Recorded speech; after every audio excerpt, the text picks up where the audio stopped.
యేసయ్య ఘననామంలో ఉదయకాల ధ్యానాలకు ఆహ్వానం.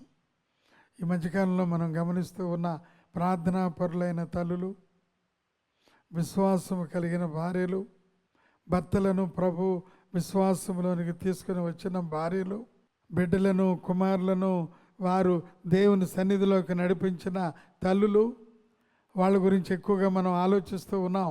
ప్రియులారా, ఈరోజు ఆదికాండములో ఉన్న హవ్వ అనే మాటను కొంచెంసేపు ధ్యానించాలని ఆశపడుతూ ఉన్నాం. హవ్వ అనగా మరి జీవము కలిగిన ప్రతి దానికి తల్లి. ఎంత గొప్ప నామకరణం ప్రభు చేశారండి. జీవము కలిగిన ప్రతి దానికి తల్లి. ఆవిడ గురించి ఆదికాండంలో ఒక చక్కని మాట మనం ఇక్కడ చూస్తూ ఉన్నాం. ప్రియులారా, ఆదికాండం 3వ అధ్యాయం 17వ వచనంలో ఆయన ఆదాముతో, నీవు నీ భార్య మాట విని తినవద్దని నేను నీకు ఆజ్ఞాపించిన వృక్ష ఫలములు తింటేవు గనుక నీ నిమిత్తము నేల శపించబడి ఉన్నది, ప్రయాసముతోనే నీవు బ్రతుకులన్నీ దాని పంట తిందువు. దేవుడు ఈ శాపాన్ని ఆదాముకు ఆపాదించినట్లుగా గమనిస్తూ ఉన్నాం. కానీ వాస్తవానికి ఆదాము యొక్క చొరవ కాదు అది.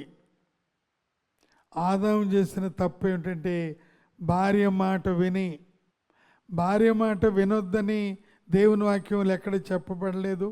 కానీ భార్య చెప్పినప్పుడు కొంత ఇంగిత జ్ఞానం, కొంత ఆలోచన సరళి దృక్పథం, దేవుడు ఆదాముతోనే చెప్పిన మాట అంతగా మర్చిపోతే ఎలా?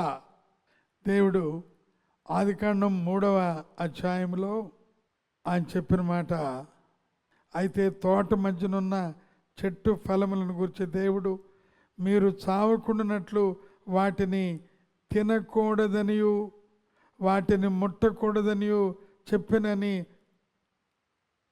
అక్కడ రాయబడి ఉన్నది. కానీ ఇక్కడ ఆదాము ఏం చేశాడంటే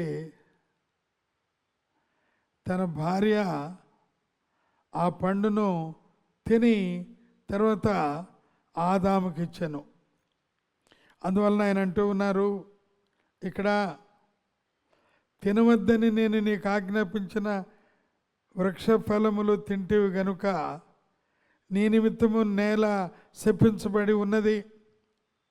ప్రత్యేకంగా ఆదాముతో చెప్పిన ఈ హవ్వ నుండి ఈ శాపం వచ్చినట్లుగా తాను తెలిసి కూడా తన యొక్క మౌఢ్యంతో ఈ పని చేసి దేవుని మాటను ప్రక్కన పెట్టి దేవుని యొక్క ప్రణాళికను త్రోసిపుచ్చి దేవుని యొక్క భయమును కొంత ప్రక్కన పెట్టింది కనుక ఆవిడ తొందరపడి చేసిన నిర్ణయంలో ఆదాము పాలు పంపులు పంచుకున్నాడు.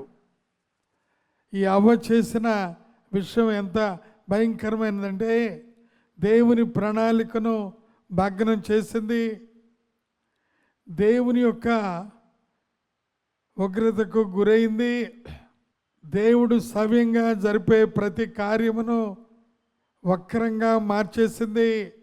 తన అవిధేయత చేత, అక్రమం చేత పతనానికి దారితీసింది.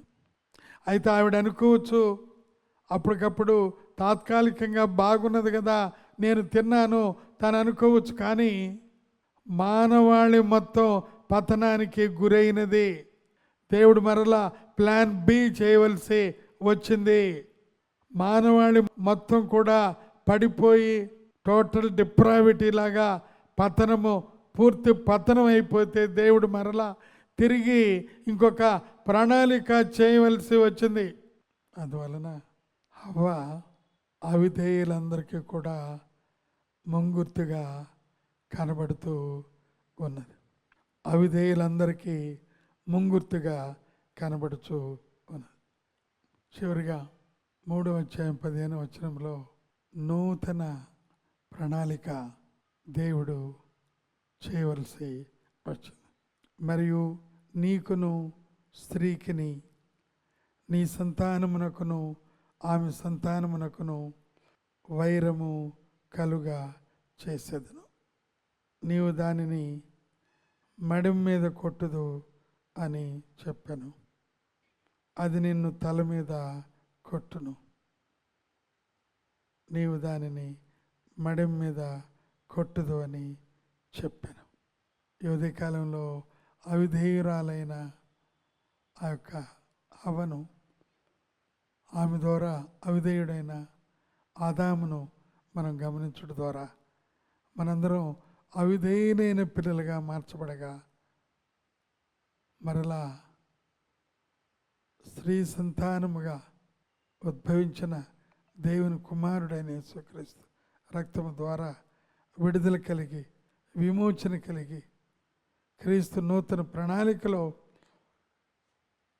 కొనసాగే అనుభవం ప్రభు ఇచ్చినందుకు ఆయనకే వందనాలు చెల్లించుకుంటూ ముగిస్తున్నాను. పరిశుద్ధుడా, ప్రేమగల మా పరలోక తండ్రి, నీకు స్తుతులు స్తోత్రాలు వందనాలు నాయన. హవ్వ ద్వారా అవిధేయత, ఒక మానవుని ద్వారా ఆదాము ద్వారా అవిధేయత, కడపటి మానవుడు కడపటి ఆదామనే ప్రభు ద్వారా విధేయత. ఆ విధేయతకు అర్థం చెప్పినవాడు నీవే. ఆ గొప్ప కృప మాకు దయచేయమని యేసయ్య పరిశుద్ధ నామంలోనే అడిగి ఉన్నామా తండ్రి, ఆమేన్. తండ్రి, కుమార, పరిశుద్ధాత్మ త్రియేక దేవుని ప్రేమ, కృప, సమాధానం తోడేడు నడిపించును గాక. ఆమేన్, ఆమేన్.